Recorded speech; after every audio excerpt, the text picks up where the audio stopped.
Hi friends, welcome to Aadi taste and tips. ഞാൻ ഇന്നിവിടെ റെഡിയാക്കി വെച്ചേക്കുന്നത് ഡബിൾ ഹോഴ്സിന്റെ ഇൻസ്റ്റന്റ് സദ്യ പാലട മിക്സ് ആണ്.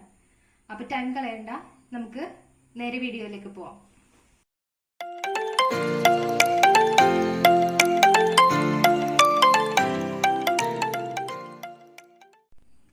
പാലട ഉണ്ടാക്കാനായിട്ട് ആദ്യം തന്നെ ഞാനിവിടെ 1 ലിറ്റർ പാലാണ് എടുക്കുന്നത്.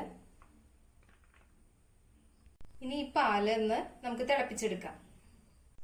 പാലട പെട്ടെന്ന് റെഡിയാക്കാൻ വേണ്ടി ഡബിൾ ഹോഴ്സിന്റെ ഇൻസ്റ്റന്റ് പാലട മിക്സ് ആണ് ഞാനിവിടെ എടുത്തിരിക്കുന്നത്. പാലട പെട്ടെന്ന് എങ്ങനെ റെഡിയാക്കാം എന്ന് കാണിക്കാൻ വേണ്ടിയാണ് ഞാൻ ഈ ഐറ്റം ചൂസ് ചെയ്തത്. ഇതുപോലെയാണ് നമുക്ക് ഇൻസ്റ്റന്റ് പാലട മിക്സ് കിട്ടുന്നത്. പാല് നന്നായിട്ട് തിളക്കുന്നുണ്ട്.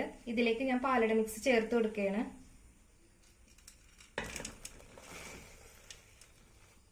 ഇനി ഇത് കുറുകി വരുന്നത് വരെ അടിക്ക് പിടിക്കാതെ ഒരു 10-15 മിനിറ്റ് നിർത്താതെ ഇളക്കിക്കൊണ്ടിരിക്കണം. നമ്മുടെ പാലട പായസം റെഡി ആയിട്ടുണ്ട്. ഇനി ഇത് ഒരു ബൗളിലേക്ക് മാറ്റാം. വളരെ സിമ്പിളായിട്ട് റെഡിയാക്കാൻ പറ്റിയ ഈ ഒരു ഐറ്റം എല്ലാവർക്കും ഇഷ്ടപ്പെട്ടെന്ന് വിചാരിക്കുന്നു. നിങ്ങൾക്ക് ഈ വീഡിയോ ഇഷ്ടമായാൽ സബ്സ്ക്രൈബ് ചെയ്യാനും ലൈക്ക് ചെയ്യാനും മറക്കല്ലേ. നമുക്ക് വീണ്ടും അടുത്ത വീഡിയോയിൽ കാണാം. Okay, by.